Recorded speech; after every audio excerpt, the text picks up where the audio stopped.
Good morning, everyone. It is Sunday now. How are you all doing? It's the 3rd of December today, so third day of Vlogmas. And what's happened this morning? As usual, got up, did some yoga, did some browsing for Christmas ornament DIY kind of ideas, trying to think about what I want to add to the tree this year. And had breakfast, and I've done a bit of sewing. This sewing project is one of my more challenging ones, so I did a little bit on it after I talked to you yesterday, as you will have seen if you watched day 2, and it's starting to look like a dress.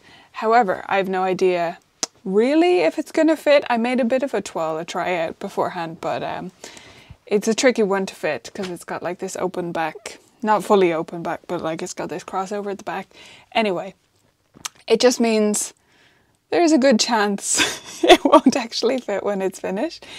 But I've been meaning to try this pattern for a while, so we're just trying anyway. And that fabric is gorgeous, but I've hung on to it for way too long because I just couldn't think of anything to do with it. So yeah, I just jumped in and tried it, and we'll see what happens. If it doesn't work out, I can probably refashion the bottom part into a skirt and it'll all be fine. It's been tricky to sew. For those of you who do sew, it's a twill, which is kind of my nemesis of fabrics. I can sew many fabrics that many people detest, like satins and slippery things, organza, no problem. Twills though, the shiftiness always gets to me, even though it's my favourite fabric to wear, so that's why I persevere with it. Anyway, that's a lot about fabric. Maybe you're not interested in any of that, but yeah, today what we're going to do is head out for a walk. It's not a great day, as I mentioned yesterday. It depends on the weather where we go for our walk, so I'm going to see where we decide to go, but I'll take you along with me, show you wherever we are, whether it's a park or up the mountains or something nice. And then come back home from that and then bundle up as warm as I can for the student concert, which is at this afternoon at 2, and it's in a church, which is why I'm saying bundle up. It's going to be cold in there, I know it will, and you're like sitting still. I'll stay in my coat probably for the whole thing, but still I want something really warm. So yeah, that's the plan for today. Little bits of sewing, little bits, well, a walk, and then the student concert. We may or may not start assembling the tree today, but I have a little plan to do with the tree that I might want to delay putting it up in order to get this done. So I've seen this thing online before on Instagram. There's a woman who makes something she calls strinsel, okay? So it's string tinsel. It's supposed to be a more sustainable tinsel. So she gets string and she kind of zigzags it in shape and then sews it down the middle and then cuts the ends. And I've been thinking since I saw that, why can't I do that with fabric scraps? So that's my plan, is to take some scraps and experiment with kind of making them into a sort of a tinsel, keeping them just like raw edges and they'll fray everywhere, but that's okay for a tinsel. I don't think it matters. So that's my plan. And if I'm making that, I kind of want to put it on as I'm assembling the tree. So our tree is an artificial one. It's quite big. Well, I feel like it's big because our old one was tiny, so it's probably not big by most people's standards, but we got it second hand. And when you're putting it together, it kind of goes together in layers, like you put in the branches. And so it's much easier to add things like tinsel or lights as you're building the tree. And then add the ornaments at the end, because it's quite awkward to hang.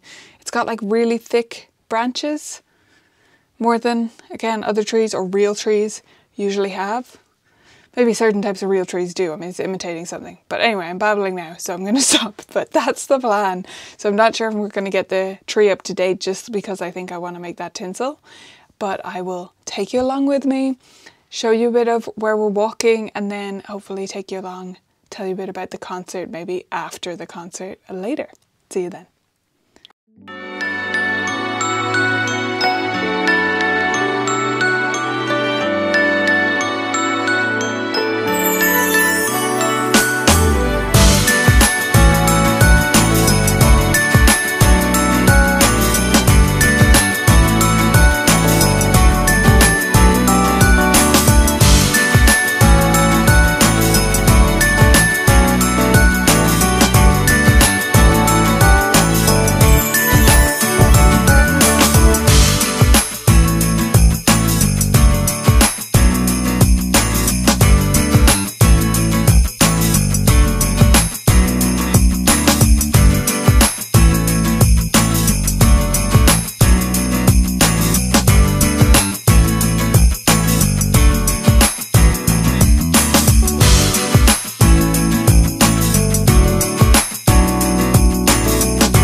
vlogs. So it is the evening now. You'll have seen a couple of clips of the concert venue, a little bit of the inside, and then when we came out, how it was dark and super rainy. We hadn't realised while we were inside.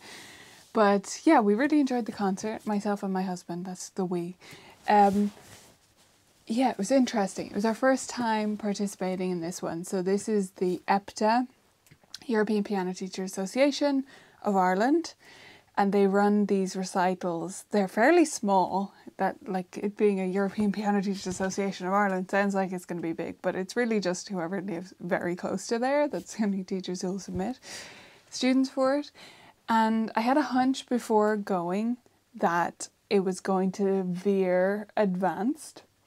However, even with that knowledge, I believe that all students should get these performance opportunities, and that students should perform when they're beginners and when they're all the way through on beautiful instruments in beautiful venues, because otherwise, yeah, I think it helps inspire them to continue to work towards that level, etc. So I had opened it up to the whole studio and basically just sent one email to parents and said, hey, this is on, it's not run by me, it's run by EPTA.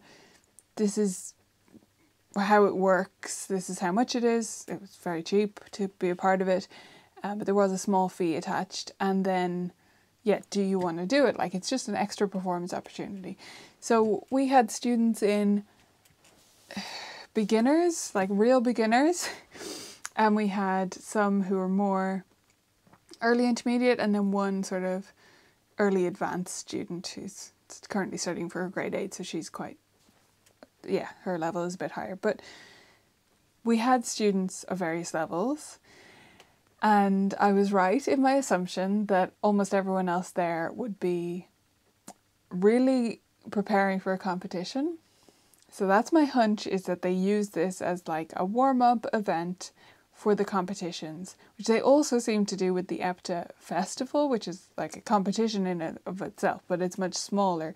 The big competition in Ireland is called the Festival, which just means like festival of music, let's say, in Irish. So that is in May, I think. I've never done it, it's not really my scene. But the EPTA festival, which is in March, I think students try their pieces out that they're going to be doing for the Festival or for exams. That's my little theory. I don't know whether I'm right, because again, it's not really my area of teaching. But yeah, so it was a lot of students of a very high level, which is great, I think, for students to see. I'm going to wait to see feedback if I get some from parents. Obviously, I had a quick chat to them there, but they might not, you know, to be completely honest, when they're still in the venue. So to see whether they felt actually this was too intimidating because they were all of this level. But I would like us to be a part of it because I would like to sway the tide. I feel like it's become that way because, okay, this is the best way I can explain it. Let's say you're a teacher who's not really sure how these things work. I had a hunch, and I've been around a while, but let's say you're not really sure how these things work, and you think, oh, it's a recital, it's open to all ages and stages, I'll put my students in for it. And then you show up and you've a couple of students in, and you're completely the odd one out, and everyone is very advanced. Not very advanced, but you know what I'm saying, like very advanced for their age. So you bow out and you don't do it next year, which just perpetuates itself. And maybe that's fine. I'm kind of thinking out loud here, but in my view, these kinds of events should be more mixed. And I don't know whether other teachers of EPTA feel that way, so maybe that's the thing to investigate. Like, are we super welcome there or are we not? If we are, can we get other teachers, can I encourage other teachers somehow to also go up for these things? Or is it just always going to remain the realm of like the super serious student? Because that's what it is right now. So yeah, all our students played beautifully. None of them had any slips or issues really. They played really well. I thought they all did great at each of their levels. I hope they feel the same about it and they don't feel like they were out of place, because I don't think they should be. That's basically what I'm saying. Other thing about the concert, I have to gripe a little bit. I did this to my husband in the car too, but I know you guys will understand. The very first concert, okay, The first 3 performers were clearly siblings. There was 2 brothers and a sister who performed one after the other at the very start. And I was thinking, this is a weird programming choice. Maybe I'm wrong. Maybe they're not siblings, but they really look like siblings, and it looked like it was their dad who was videoing during their performances, but I was like, maybe I got this wrong. As soon as the last one finished, you're going to guess what's coming next, right? They left. First performance, and I bet they requested. That's my little hunch. Maybe I'm totally wrong, but in my mind, they requested to go first and then left. And we know how annoying this is, and it's not something I would ever put up with in my studio. But I think at this level it's even worse. These are students who are preparing for competitions and blah blah blah. Clearly, parents putting a lot of practice assistance in and really focusing on music. That's all great. But if you're going to do that, you have to respect the event.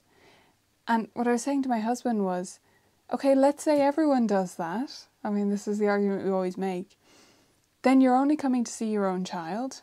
So why are you even here? Just have them play for you in the living room at home. The end. Because if you're only there to witness your child and you think it's fine for everyone else to do that too, which you're saying that by leaving, what's the point? Personally, that's just, it's a bit of a soapbox, I know, but I just don't get it. I don't get how they think that's okay. How anyone thinks that's okay. People leaving slightly before the end if they didn't realise how long it was going to be, that happened as well, and that I understand more, because they were like veering towards an hour and a half each concert, and people just might not have realised they would be that long, and they had somewhere to be, and that's fine. Not ideal, but like these things happen. But leaving immediately after your child plays, your 3 children play back to back, and then you leave. I think that's disgusting. That's just how I feel about it. I think it's not how you should behave. But again, not my event, so not really my issue, but it was an interesting thing to be a part of, and there was some gorgeous playing. A few pieces that were maybe too high a level for the student, and we had a lot of shoulders creeping up because of that, but otherwise, like, really everyone played beautifully and it was great. So that was fun. Just got home few minutes ago really, and I've been doing buttonholes since then, so you might have seen a clip of that. My machine does 1-step buttonhole, so it kind of does the buttonhole by itself. That's a video clip you saw at the end there of that section. And so all the buttonholes are done on that dress, and we need to wait for the fray block stuff, this liquid you have to put on buttonholes. Anyway, to wait for that to dry, cut through them, and then put on the buttons, which I prefer to do by hand. And then it'll be the moment of truth probably tomorrow, and I'll put it on and see if it fits at all. But yeah, that's how sewing goes sometimes. So yeah, the rest of the evening is going to be about relaxing. I'm going to do the hand sewing, put on the buttonholes. I like to do that just while watching TV. We're re-watching all the Harry Potters. That may have been mostly my decision, but my husband's going along with it.